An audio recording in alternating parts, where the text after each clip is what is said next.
Beleza, gravando aqui. Então, na semana passada, a gente terminou a aula falando, a gente entrou, né, nessa parte do curso, especificamente na parte de bombas, né, nas máquinas operatrizes, e a gente veio vendo uma série de dispositivos para fornecer energia para o fluido, né? Então, vimos máquinas dinâmicas, máquinas de deslocamento positivo, e a gente parou aqui na bomba de palheta.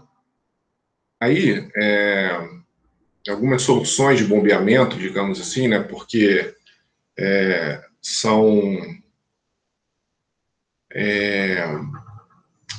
estratégias que não necessariamente o impelidor, vamos dizer assim, né, o elemento, ele fornece energia para o fluido para bombeá-lo diretamente.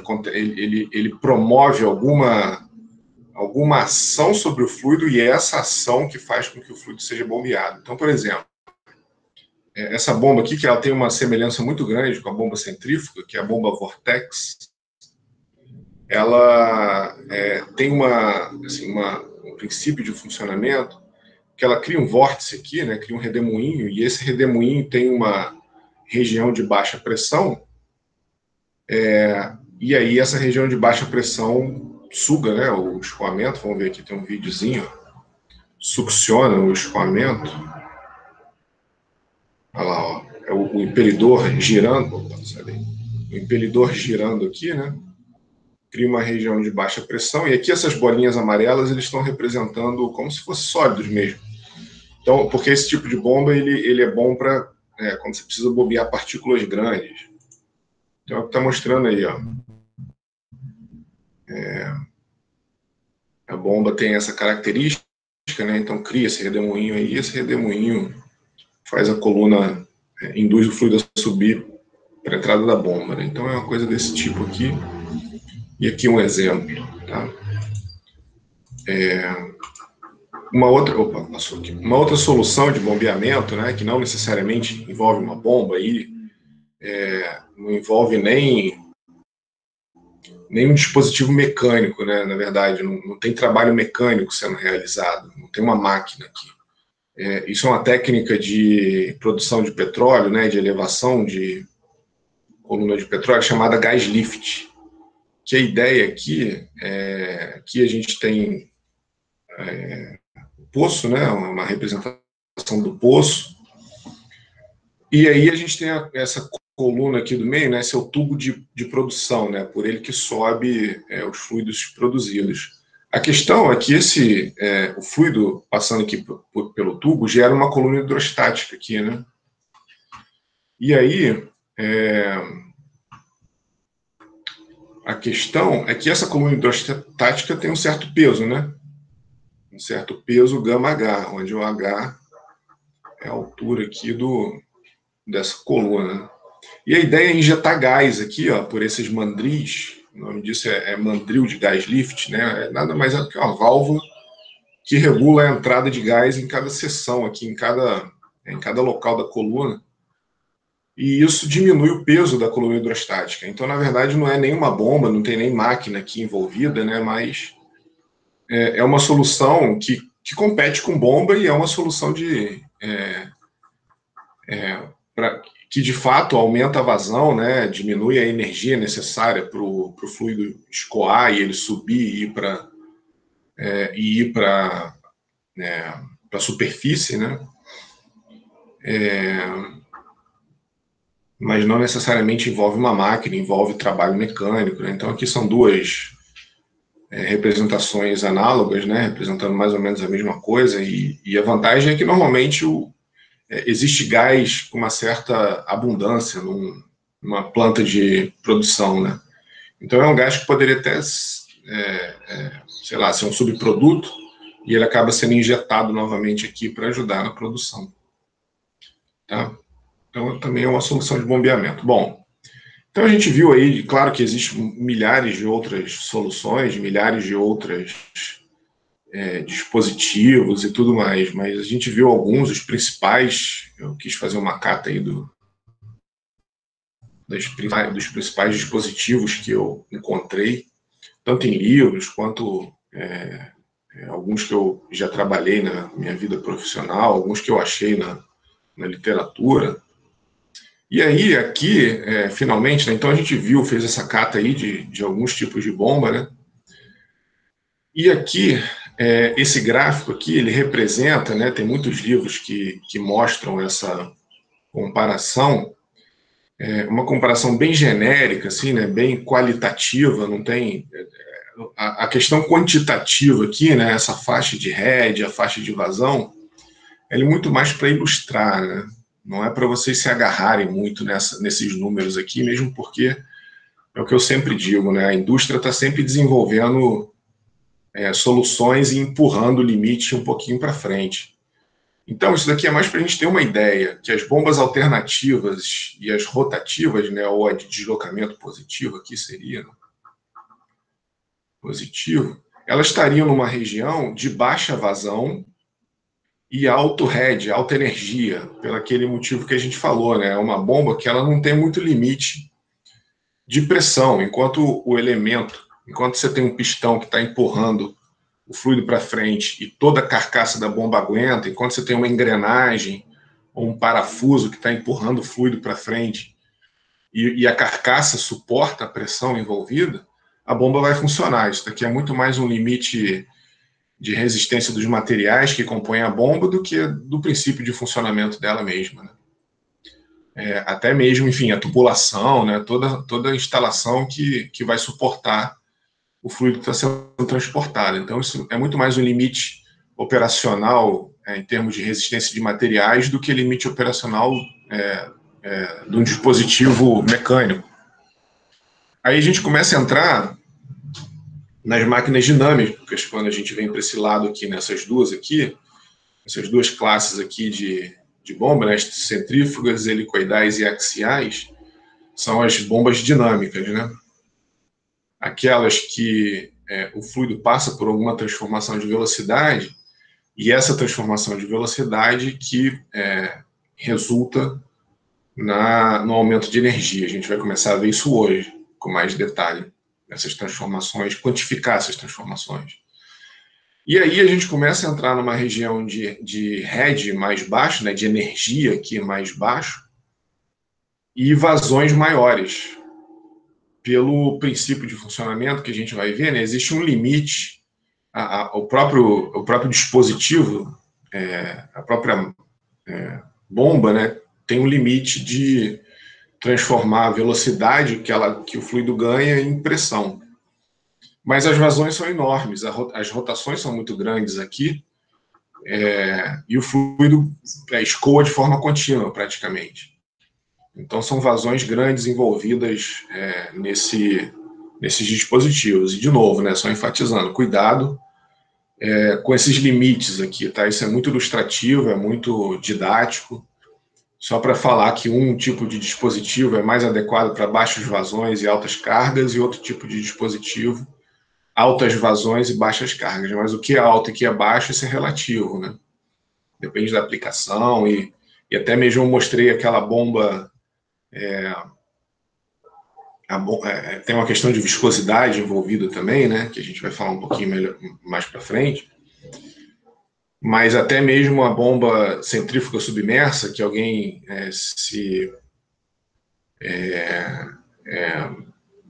disse que seria uma bomba caneta, né? Talvez tenha essa nomenclatura na indústria, eu não conhecia, sinceramente. Então, esse tipo de bomba, ela não é adequado para bomba, que é uma bomba centrífuga, né? Para bombear fluido de viscosidade alta, mas a indústria do petróleo usa ela e funciona muito bem. Tá? Então, algumas características aqui, tendo falado de forma geral, visto esse gráfico, né? Então, as bombas de deslocamento positivo, elas têm a pressão de descarga proporcional à rotação. Então, enfim, você duplica, né? Você multiplica, está dizendo isso, né? Se você duplicar a rotação, você duplica a vazão. A bomba de deslocamento positivo, não. A gente vai ver qual é a grande relação da vazão aqui nas bombas de deslocamento positivo e como que é feita a razão de vazão em função da rotação, para as bombas dinâmicas. É um pouquinho mais complicado, não é tão direto, né? Aqui, na verdade, poderia até dizer diretamente proporcional ou linear, né? A pressão de descarga linear com a rotação, né? Tem uma relação linear com a rotação. A vazão média, né, nessas bombas de deslocamento positivo, ela praticamente é constante para diferentes condições de head, né, ou pressão. E, de novo, a gente vai ver que nas bombas centrífugas isso não acontece. Existe uma dependência forte da vazão com a pressão que ela fornece. A gente vai ver por quê, vai começar a ver por quê hoje, nas bombas dinâmicas. Então, o movimento do líquido e do dispositivo impulsor são iguais nas bombas de deslocamento positivo. Então, você tem um pistão, o pistão empurra o fluido no mesmo movimento, né? Se você tem uma engrenagem, o fluido é animado no mesmo movimento da engrenagem. A bomba de deslocamento positivo, não. A bomba centrífuga ou a bomba dinâmica, não, né? A gente vai ver que nem sempre isso acontece. A gente vai estudar isso com mais detalhe a partir de hoje, né? Na segunda parte da aula de hoje. A bomba de deslocamento positivo ela aumenta a pressão direto, né? E não a velocidade. A bomba dinâmica aumenta a velocidade que se transforma em pressão. As bombas de deslocamento positivo podem iniciar o funcionamento sem líquido, não quer dizer que isso seja bom, porque a bomba acaba esquentando, você pode ter problema de lubrificação, mas ela aspira, a gente vai também ver isso mais para frente, né? Ela consegue aspirar o fluido na sucção, mesmo que ela não esteja cheia de líquido. Tá? E as bombas dinâmicas não, elas têm que... É o procedimento de escorva, né? Elas têm que estar com líquido dentro, para elas gerarem para o líquido, né, para o efeito que o líquido faz no impelidor, esse efeito gerar depressão e succionar o fluido na sucção. Tá? Nas rotativas, a vazão é constante no tempo, né, e nas alternativas, a vazão é pulsante. Né? Na alternativa, que ela sobe e desce, vai e vem, né? Para cada subida do pistão, você tem uma golfada, né? ou uma vazão que vai pulsando no tempo. Tá? Aí as turbobombas, né? Ou bombas dinâmicas, né? Ou as que respeitam a equação de Euler, que a gente vai começar a ver hoje. As bombas que respeitam a equação de Euler. Basicamente a negação de tudo que está aqui. Né? Então, aqui, ó, a pressão na descarga é proporcional à rotação, e aqui a pressão na descarga não é proporcional à rotação. A gente vai ver como fazer a relação da pressão na descarga com a rotação. A vazão varia para diferentes condições. Aqui a vazão média era praticamente constante para diferentes condições. Então a gente vai ver que existe uma relação muito forte na bomba dinâmica.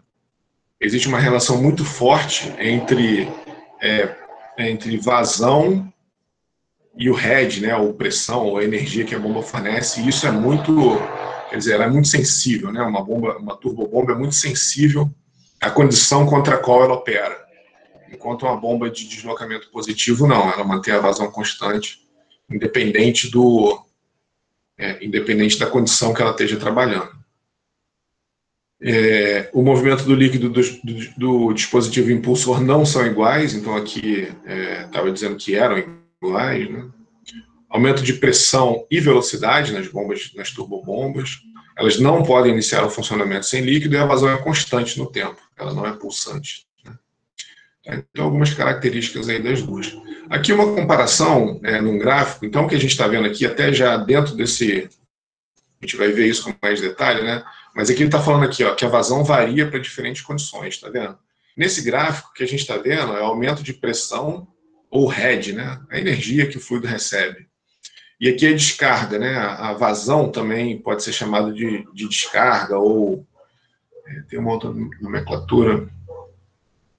Vai aparecer ao longo do curso, eu esqueci a nomenclatura. Mas tem uma outra para descarga. Mas tudo bem, daqui a pouquinho a gente vai aparecer. Então, sei lá, no SI, metros cúbicos por hora, ou metros cúbicos por segundo, ou litro por segundo, enfim. Tá? E aqui pressão pode ser metro, pode ser pascal. Tá? Então, o que a gente está vendo aqui é como que isso é um comportamento típico de bomba. Talvez isso que eu botei aqui, talvez a escala não esteja muito boa, Mas ela é bem representativa do que acontece na realidade, né? Então aqui a gente tem uma bomba, uma turbobomba, né? Uma bomba dinâmica, são essas duas curvas aqui. E aqui a gente tem uma bomba de deslocamento positivo, tá? Ou bomba volumétrica, né? Tanto faz. São essas verticais. São essas aqui que são praticamente verticais. Então o que a gente está vendo, primeiro, né? A primeira grande informação desse gráfico, a forte dependência da vazão aqui, né, ou da descarga, né, ou da vazão sendo produzida pela bomba, com a condição contra a qual ela está operando. Então, não sei, digamos que ela esteja operando aqui numa condição livre, né, que esteja uma tubulação sem muita perda de carga, e eventualmente, aqui, não sei, por exemplo, aqui, tá, vamos dizer que a bomba estava originalmente operando aqui. O que eu quero dizer é que se eu aumentar a perda de carga, o que vai acontecer é que a bomba vai ter que trabalhar contra um sistema que demanda mais energia, né? Então daqui, a gente vai ver isso mais para frente também, ela sempre anda ao longo da curva da bomba, né? Ela vai vir para cá. Então a vazão vai variar esse tanto aqui, ó, só porque você, sei lá, fechou uma bomba, colocou um trocador de calor no sistema. Então a dependência da vazão é muito grande com o que acontece contra o sistema que a bomba opera. Ao passo que numa bomba de deslocamento positivo, isso quase não acontece. Para qualquer condição de pressão, a bomba fornece a mesma vazão. É praticamente uma vertical esse gráfico, né? E aí tem algumas características em termos de viscosidade. Uma bomba de deslocamento positivo, ela gosta de altas viscosidades, porque tem poucos vazamentos, né? Lembra que a bomba de deslocamento positivo, ela normalmente opera, sei lá, uma válvula, um pistão contra a camisa do pistão. Então, é como se fosse o motor de um carro, né? Você tem que ter os anéis de segmento ali para isolar e não deixar a pressão, o fluido que está sendo bombeado, descer ali para o sistema biela-manivela, ali para o cárter, né? Ou a bomba de engrenagem, você tem o espaço. Tentar desenhar uma engrenagem aqui, né? Não sei se eu não sou muito bom de desenho, mas aqui tem as engrenagens, né? E aí, à medida que a engrenagem gira, encaminhando o fluido que está aqui dentro, ele para descarga, né? Certo? Então, esse espacinho aqui tem que ser muito bem selado. E aí, ele pode desgastar e, eventualmente, a região de alta pressão escapar para a região de baixa pressão. Pode acontecer. Quanto maior a viscosidade, menor a probabilidade disso acontecer. Então, uma bomba de deslocamento positivo, ou no caso do pistão-cilindro, né? Você tem um cilindro, e aí você tem um pistão ali dentro, subindo e descendo.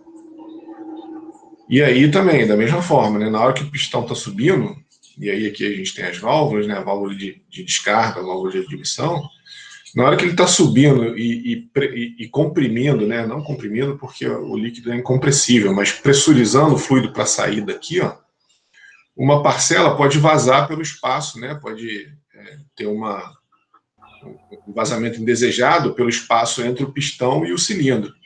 Então, quanto maior a viscosidade, menor a probabilidade disso acontecer. Ao passo que numa bomba dinâmica, quanto maior a viscosidade, pior é o rendimento dela. A gente está vendo que ela fornece aqui uma pressão menor, por exemplo, se a gente estiver nessa condição de vazão, né?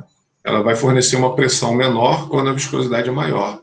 As bombas dinâmicas não gostam de viscosidades altas, elas têm pelo princípio de funcionamento dela, né? A gente vai ver isso mais para frente. Mas elas demandam mais energia para bombear o fluido à medida que a viscosidade aumenta. E aí, por isso, que de forma geral, as bombas de deslocamento positivo são mais indicadas para aplicações de altas viscosidades, né? Fluidos viscosos, óleo pesado, enfim, se vocês olharem todas as bombas que tem no carro, bomba de óleo, bomba d'água não, né? A bomba d'água normalmente é uma bomba dinâmica, porque a viscosidade é baixa, mas a bomba de óleo é uma bomba de deslocamento positivo, uma bomba volumétrica, tá?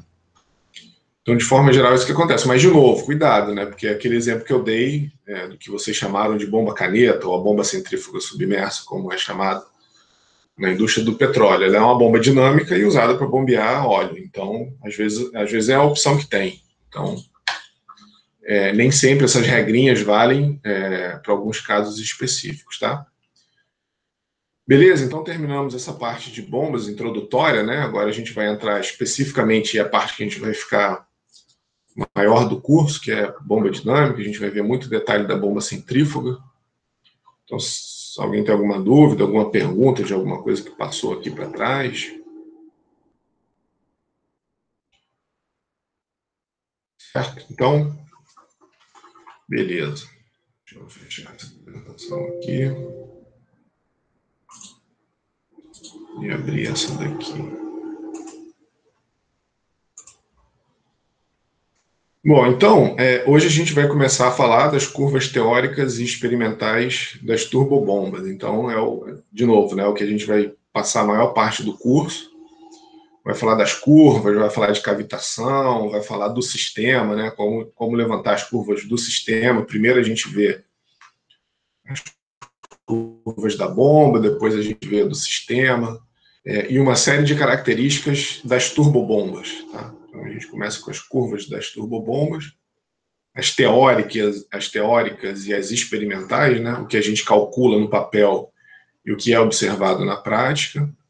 Depois a gente vai ver do sistema e aí a gente vai casar as duas, tá? Ver como que a gente acha o ponto de trabalho do sistema. O ponto de trabalho quando você instala uma bomba num sistema, quando a gente compara a bomba do sistema com a bomba, a curva do sistema com a curva da bomba. Tá?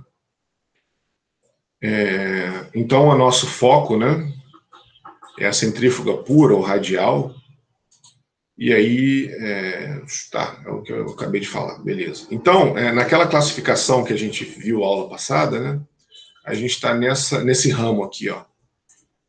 Agora e pelos próximos 3 ou 4 semanas a gente vai ficar nesse ramo aqui, que é a matéria da V1, né? Tá? Então a gente vai ficar vendo isso. Depois, quando passar a V1, a gente vai vir para cá, nas bombas de deslocamento positivo, e turbinas também. Tá? A V2 está para cá, e a V1 está para o lado aqui. Tá? A gente já viu esse slide, né? Alguns dispositivos aí, a gente vai focar o curso nesse aqui, né? Nesse dispositivo aqui.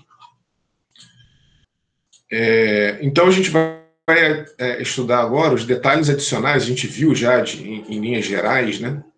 Como que esse conjunto impelidor-carcaça fornece energia para o fluido.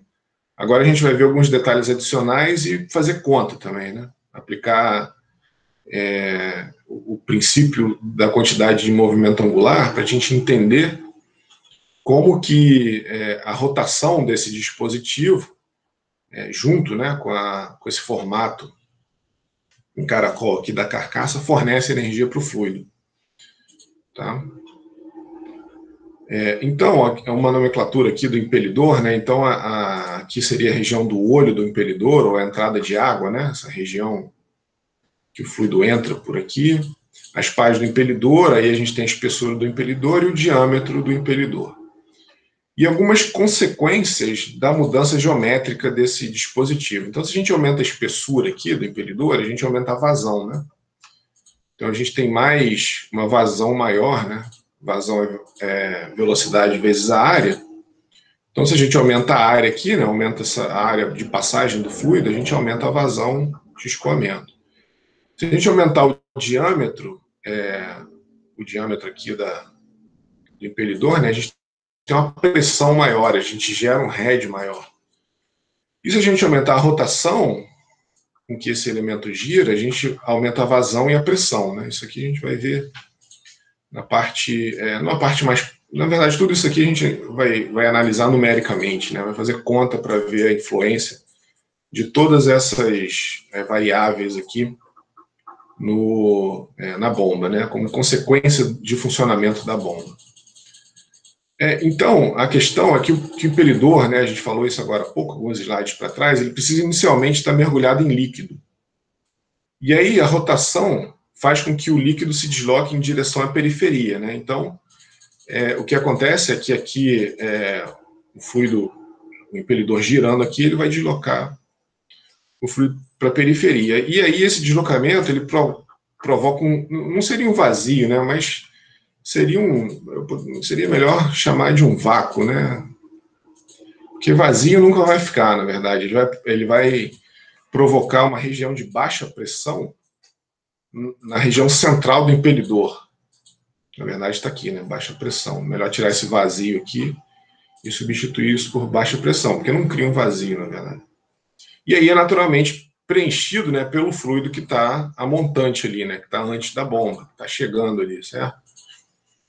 E aí o aumento de pressão radial, ela se deve ao formato do impelidor aqui, né? É como se a gente, essa área crescente aqui, a gente poderia fazer uma analogia com difusor, né? E aí, pela expressão de Bernoulli, se a gente desprezar a viscosidade aqui, à medida que a área aumenta, a velocidade diminui, na verdade, isso daqui seria Bernoulli junto com a continuidade, né? À medida que a área aumenta, a velocidade diminui, e aí, por Bernoulli, né, a gente tem um aumento de pressão. Essa relação de velocidade aqui causa um aumento de pressão. Tá? Então é basicamente isso, né? É esse aumento de área que gera um aumento de pressão que faz com que o fluido naturalmente seja encaminhado ali para a periferia. Mas não é no impelidor que esse aumento de pressão se dá majoritariamente. A gente vai ver, bom, enfim, ficou meio quebrado isso aqui, só para finalizar isso daqui, ó.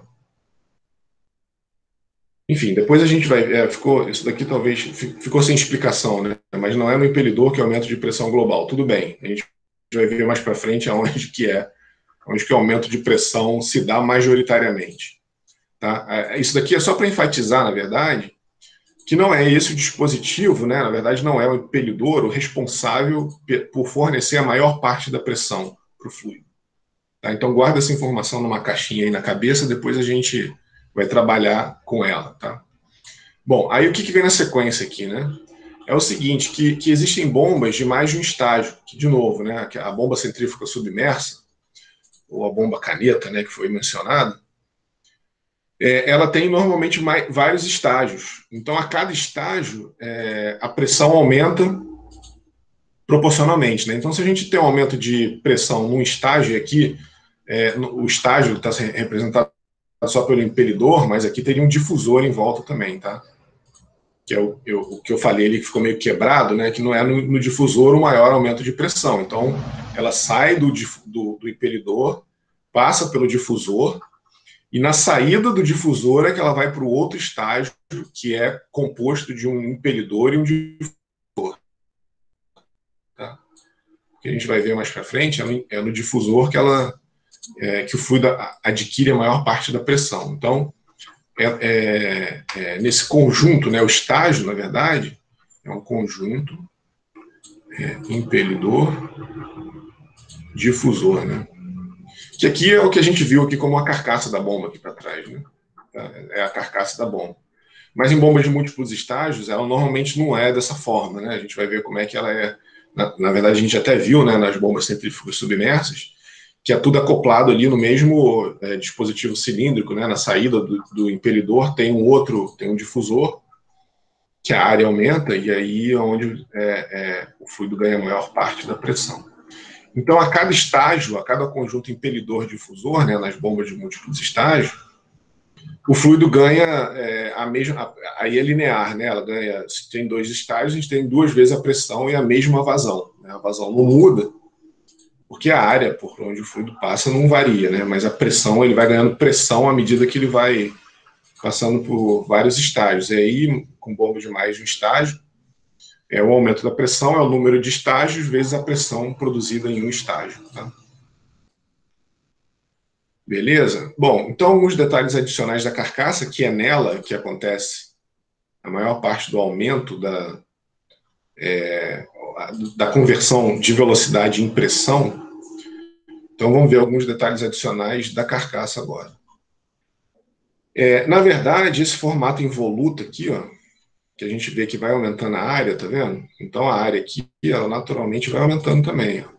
Então o fluido ele tem uma certa área, ele sai aqui do impelidor, né? O impelidor está girando, o fluido entra por aqui pelo olho do impelidor, a gente está vendo aqui de lado. Aí o impelidor gira e conduz o fluido para a saída do impelidor. Essa região aqui, a área vai aumentando. Na verdade, esse aumento de área, ele serve muito mais para acomodar o líquido que está sendo descarregado pelo impelidor. Não é aqui que se obtém a maior também a conversão de velocidade em pressão. Isso daqui é muito mais para ter um equilíbrio radial. Ou seja, se o volume, à medida que o fluido está escoando aqui, mais fluido está sendo entregue ali, né? Então, se a área fosse constante, a gente eventualmente ia ter um esforço radial em alguma direção aqui. E isso não é o desejado, porque senão você vai ter, existe um desgaste ali no mancal, no rolamento, né? Se o mancal for um rolamento, existe um desgaste muito acentuado. Então, esse formato aqui, ele é feito de forma que na vazão de trabalho da bomba, no ponto de trabalho da bomba, o esforço radial seja equilibrado. E aí a gente vai ver que as bombas, as turbobombas, né, as bombas dinâmicas, elas têm uma faixa estreita de trabalho. E isso acontece por diversos motivos. E eu vou marcando como esses motivos estão relativamente espalhados, né? Eu não consigo falar, vamos dizer assim, didaticamente todos eles no mesmo ponto do curso. Eu vou colocando aqui, ó, à medida que esses motivos vão aparecendo, eu marco em amarelo aqui. Ó, esse é um dos motivos para as bombas centrífugas terem uma faixa restrita de trabalho. Ou seja, a gente viu alguns slides para trás, a curva vazão head, que ela tem um comportamento mais ou menos assim, né? O que a gente viu ali, alguns slides para trás, o que eu estou dizendo é que a gente não pode indefinidamente ir muito para um lado dessa curva, nem muito para outra ponta. E um dos motivos é esse daqui. Então, a bomba centrífuga, ou as turbobombas, né, elas têm uma faixa estreita de trabalho, elas não podem muito fugir dali, porque a gente começa a ter perda de eficiência, esforço excessivo nos mancais. Então, isso é um cuidado que sempre tem que ser tomado quando está no dimensionamento e na operação desse tipo de bomba, né? Então, por isso que é muito importante, quando uma bomba centrífuga está sendo dimensionada, ela operar na faixa que o fabricante especifica, senão ela pode sofrer, pode estragar rápido, né? Bom, aí o complemento dessa frase aqui, ó, aí ficou, isso que eu falei que ficou meio quebrado, né? Não é no impelidor o aumento de pressão global, né? Na verdade, aqui é a continuação. O maior aumento de pressão, na verdade, se dá na parte difusora, que é essa parte aqui, ó, da carcaça. Tá? Então, aqui, essa é a parte responsável pela maior parte da transformação da velocidade em pressão na bomba. Tá? E essa configuração aqui da carcaça, né, é majoritariamente usada em bombas de simples estágio. Nas bombas de múltiplos estágios, a gente viu também algumas aulas para trás aí, né, que a gente tem a configuração com pás difusoras. E aí o equilíbrio radial é naturalmente obtido, né, porque a gente observa que o fluido sai equilibrado ao longo de toda a circunferência do impelidor. E aí ela tem uma série de vantagens, mas é mais caro. Então, na verdade, a configuração da carcaça dessa forma aqui, involuta, que se chama, ela é preferida quando o preço quando se deseja construir uma bomba mais barata, né? Tá, aqui de novo, né? A bomba centrífuga submersa. Então, a solução aqui, né? Aqui está o eixo que gira essa bomba. Ela é uma bomba de múltiplos estágios, como eu mostrei ali anteriormente. Então, aqui estaria isso daqui, ó, seria um estágio impelidor difusor. Então, o fluido gira aqui no impelidor, talvez não esteja muito, de novo, né, não esteja muito fácil de ver, porque isso é um corte, né? Mas aqui ela não está cortada. Então aqui a parte de cima ela não está cortada, aqui não tem Aqui é o seguinte, ó, é o impelidor cortado e o difusor cortado. Aqui os dois estão cortados, então aqui é um estágio com os dois cortados. Aqui um estágio que a gente vê um pedaço do impelidor, Aqui é um estágio que a gente vê um pedaço do impelidor e o difusor está cortado. E aqui os dois estão inteiros, eles não estão cortados. Tá? Então, o fluido sai aqui do impelidor e entra aqui nessa parte difusora, aqui direto, ó, que aumenta a área e encaminha o fluido para o próximo estágio. Né? Está mostrando aqui, ó, o fluido passa por um conjunto desse e a cada vez que ele passa por um conjunto aqui, ele ganha um ΔP, né? Ou head. A gente vai ver que é muito mais comum se referir à pressão como head, no caso de bombas, né? Então, aqui os difusores estacionários, né? Essa parte aqui de cima, e o impelidor girando aqui da direita para a esquerda, né? Então, ele está girando nesse sentido aqui, tá? Então, a vantagem da pá difusora é a economia de espaço, né? Então, a gente consegue colocar tudo dentro de um tubo, todo dispositivo, né? Todo conjunto impelidor-difusor num tubo. E aí tem que passar um eixo no centro, claro, né? Para girar o impelidor. E isso faz com que esse tipo de bomba seja adequado, no caso da indústria do petróleo, né, para colocar dentro de um poço. Ou então tem também poço artesiano ou poços muito profundos que usam esse dispositivo pela praticidade, né? E também, na hora de precisar, se precisar de vários estágios, você acopla um em cima do outro, e aí tem um eixo. E aí, a cada estágio que ele passa, você tem um certo aumento de pressão, tá? E aí tem também essa aplicação das bombas de múltiplos estágios para bombas de superfície, vamos dizer assim, né, que não necessariamente fiquem submersas. Então, essa é uma configuração. Então, aqui estaria o bocal de sucção, né, o flange de sucção, aí o fluido entra por aqui, e aí ele tem o conjunto aqui, os difusores estão cortados, a gente não vê direito, né? Mas ele sai do impelidor, o impelidor é a parte dourada, e os difusores são as partes cortadas que a gente não está vendo. Ele não deixou nenhum difusor aqui não cortado. Né? Então, a cada conjunto, e aqui você vê que existe até uma certa modularidade, né? Parece que tem um parafuso aqui. Você consegue tirar esse parafuso, colocar um módulo desse impelidor difusor e aumentar o head, né? A vazão se mantém constante. E aí tem alguns detalhes, né? Que claro que esse eixo vai suportar um peso maior, a potência do motor vai ter que ser maior. É óbvio que se você deixar um estágio aqui, a potência é uma que o motor tem que fornecer. Se você colocar 4 ou 5, então o motor tem que ter essa, sei lá, um inversor de frequência ou a modularidade, você tirar um motor e colocar outro, né? Para poder usar uma bomba desse tipo aqui, né? E aqui estaria o último estágio, né? E aí o flange de descarga acoplando aí o fluido, encaminhando o fluido para o processo, né? Aí os parafusos aqui para flangear, né? E aí está encaminhando o fluido para o processo, tá?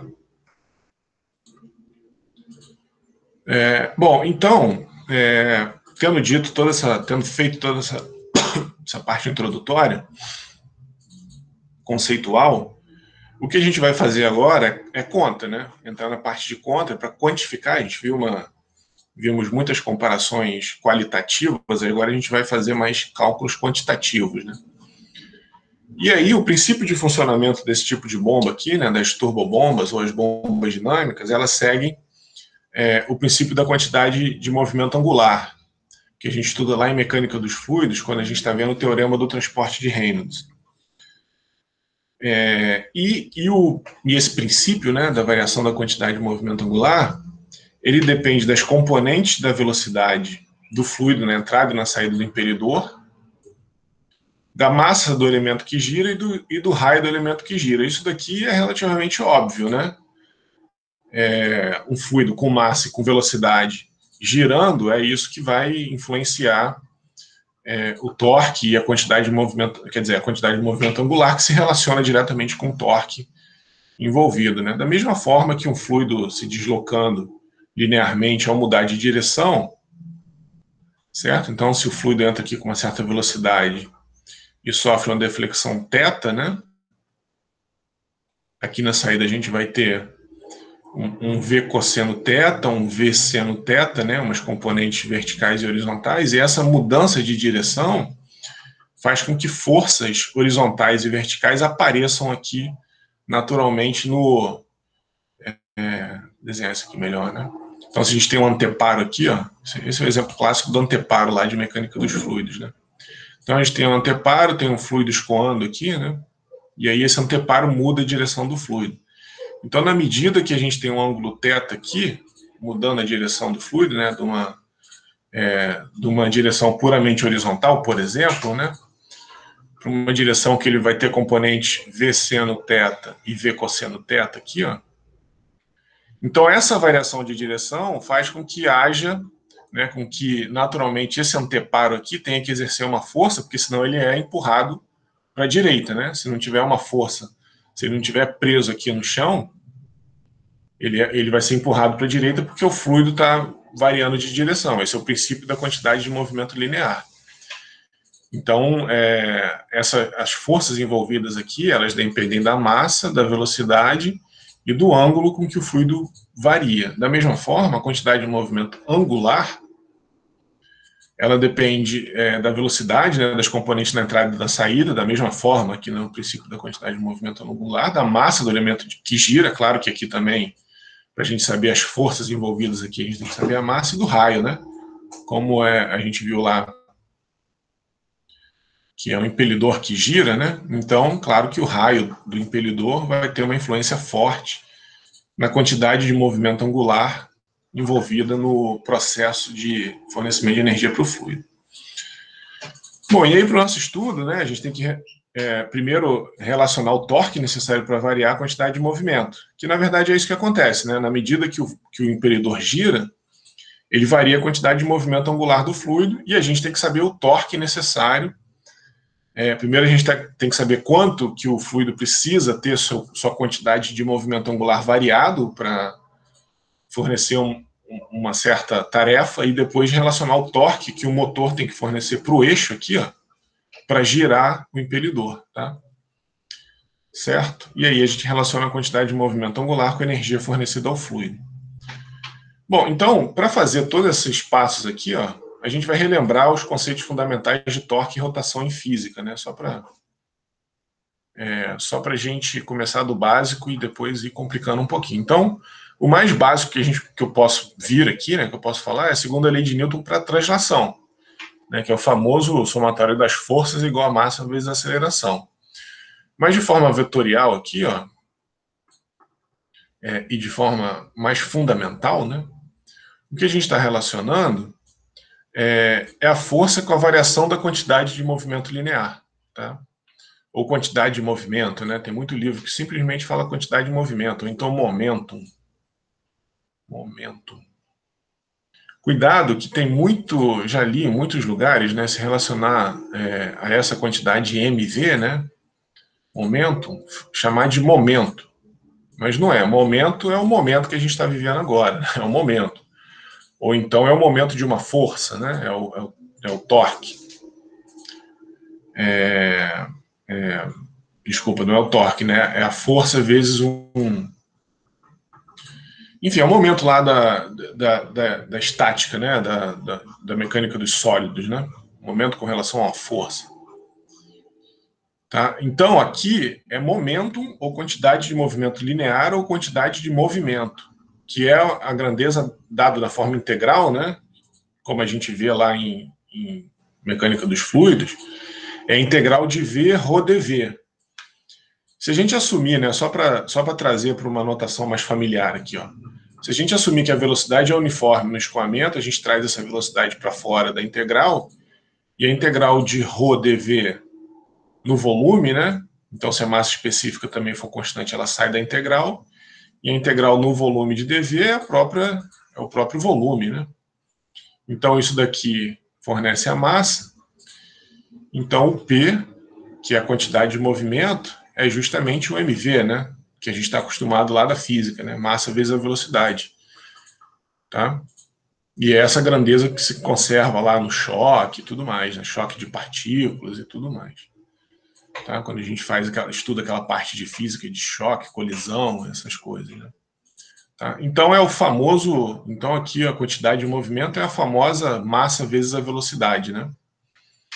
E aí o somatório das forças, né? A segunda lei de Newton estabelece isso, né? O somatório das forças é a derivada no tempo da quantidade de movimento. Tá? E a mesma coisa, isso daqui vale para a translação de um corpo, né, da matéria, de um corpo com certa massa m dotado de uma velocidade v. E a analogia para a rotação é a quantidade de movimento angular. Então, a quantidade de movimento linear é a massa vezes a velocidade, e a quantidade de movimento angular é essa grandeza com relação a algum raio, alguma distância, com relação a algum ponto que você esteja analisando. No nosso caso aqui, esse R vai ser justamente o raio do impelidor. Tá? Então, quando a gente faz um corpo girar com relação a alguma origem, né, algum ponto O aqui no centro, a gente vai ter, da mesma forma que para translação o corpo adquire quantidade de movimento linear, para a rotação, essa massa adquire quantidade de movimento angular. E a analogia aqui, né, da segunda lei de Newton da translação fazendo para a rotação, é que o somatório dos torques é igual à variação, né, a derivada no tempo, ou a variação no tempo, da quantidade de movimento angular. Então, a derivada no tempo da quantidade de movimento linear é igual ao somatório das forças, né? A gente pode colocar um somatório aqui se quiser, né? E a derivada no tempo da quantidade de movimento angular é o somatório dos torques, né? Aqui não tem nenhuma novidade, isso daqui é física básica, né? Física 1, que a gente pode aplicar para fluidos também, né? Porque o fluido, ele é um corpo dotado de massa se movimentando com uma certa velocidade. Então, isso vale para líquidos e sólidos, vale para fluidos e sólidos, né? Tá? São grandezas físicas que valem para os dois.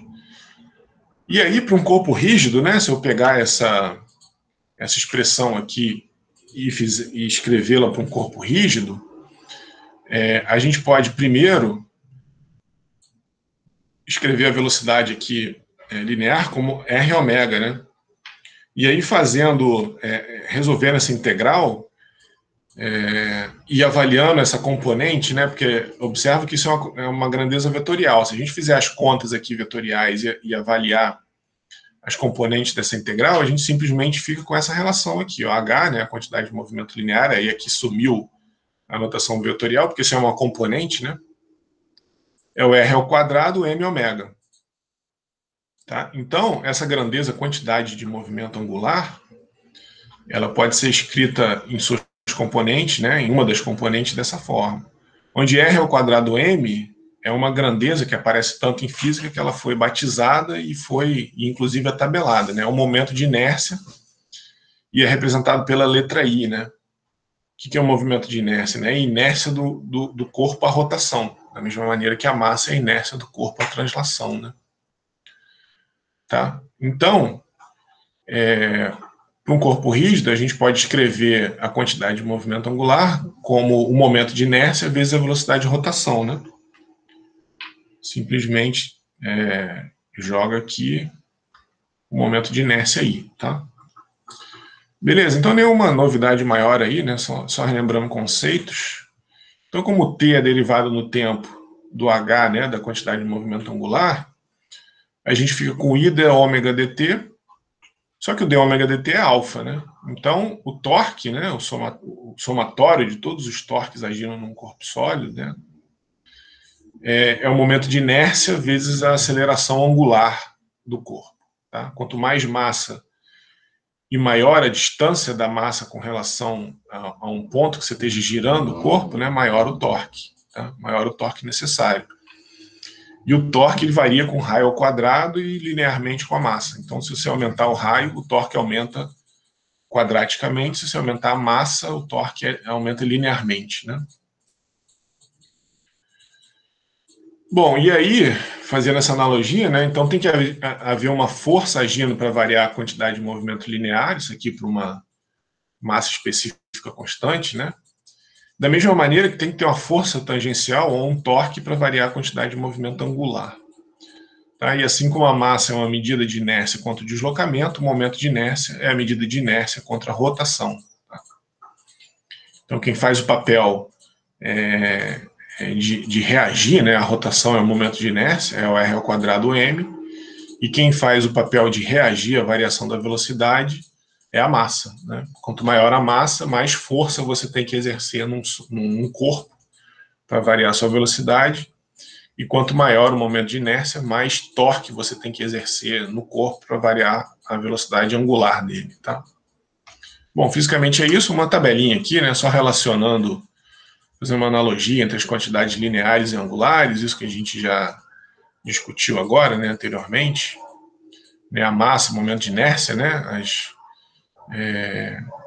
vamos dizer assim, as reações à variação de velocidade, e a inércia com relação à variação de velocidade, e a inércia com relação à variação de velocidade angular, né, aqui velocidade linear e velocidade angular.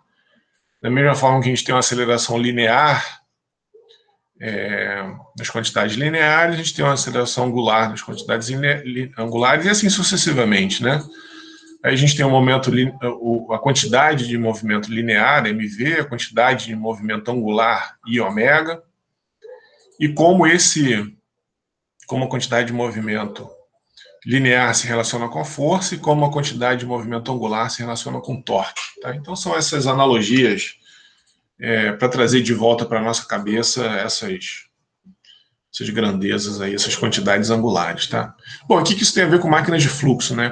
com as máquinas motrizes e operatrizes, né? Verdade, operatrizes agora, né? Porque a gente está vendo bomba. Mas vale para os dois. Depois a gente vai ver que toda essa discussão que a gente está fazendo aqui vale para bombas de Francis, né? Existem as bombas que se baseiam também nas equações de Euler. Então isso vai valer também para as máquinas motrizes. Bom, o que acontece? Né? Qual é o princípio em face a isso que a gente estava vendo?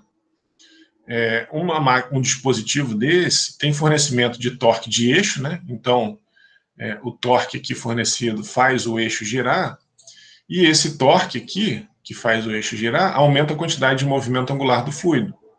Tá? Então o fluido que está passando aqui pelo impelidor, né? Ele tem uma certa massa, e essa massa gira. Né? Então é justamente, eu fiz um sólido aqui bem geral, aqui, né? Desequilibrado eventualmente aqui, né? Com mais massa para um lado do que para o outro, mas eu não estava nem me preocupando muito com isso. Mas é claro que um sólido girando, né? Quando a gente faz o balanceamento da roda do carro, né? A gente quer equalizar a massa aqui para não ter nenhum desbalanceamento, nenhum esforço radial, né?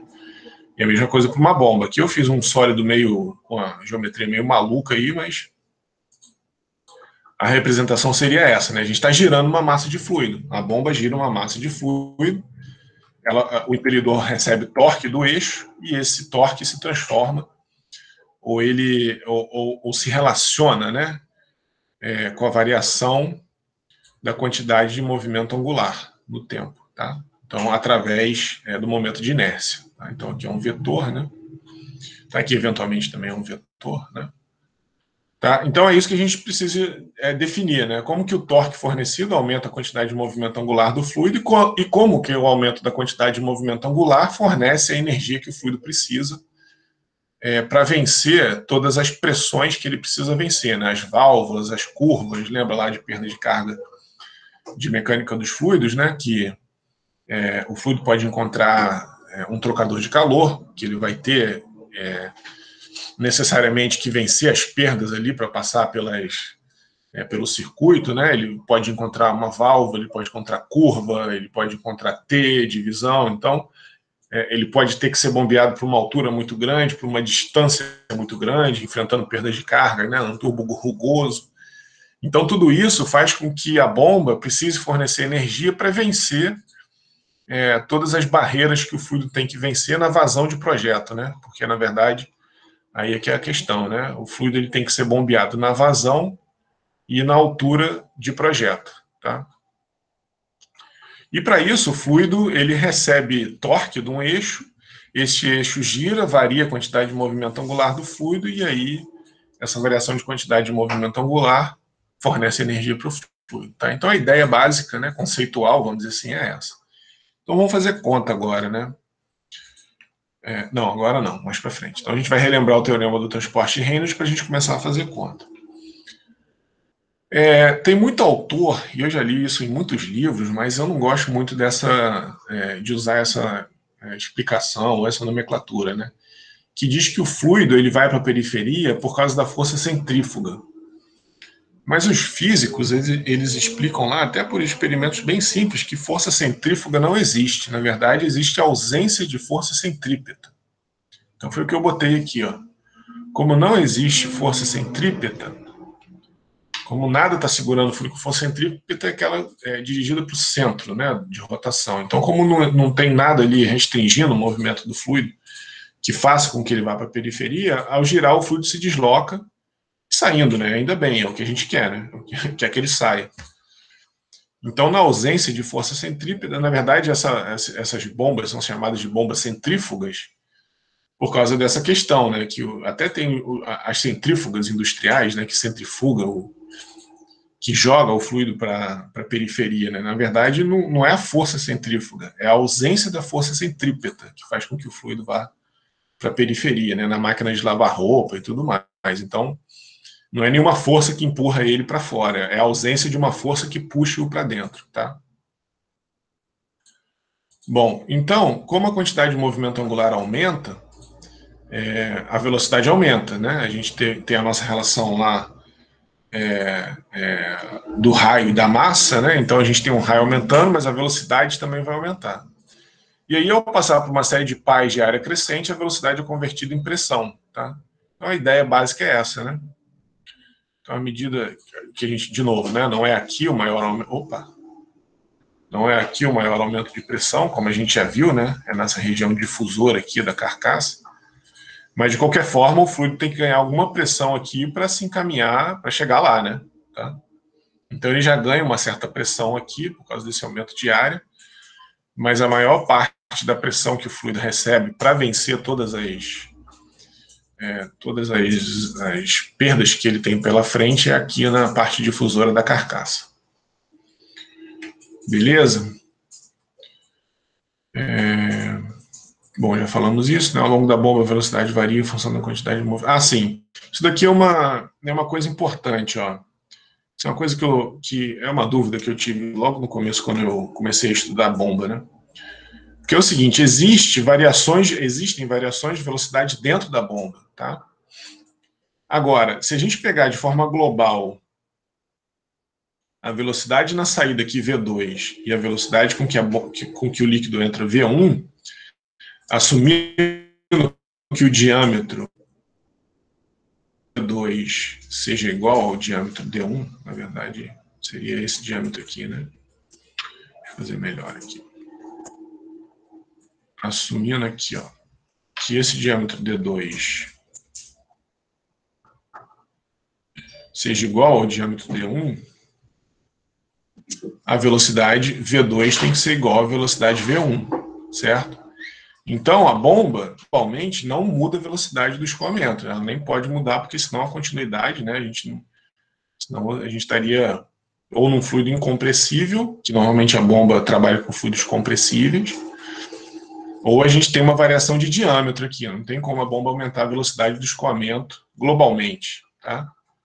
Aqui, se a gente pegar um ponto 1 né, logo na entrada, né, logo no flange de entrada, e um ponto 2 logo no flange de saída. Globalmente, aqui na bomba ela não aumenta a velocidade, tá?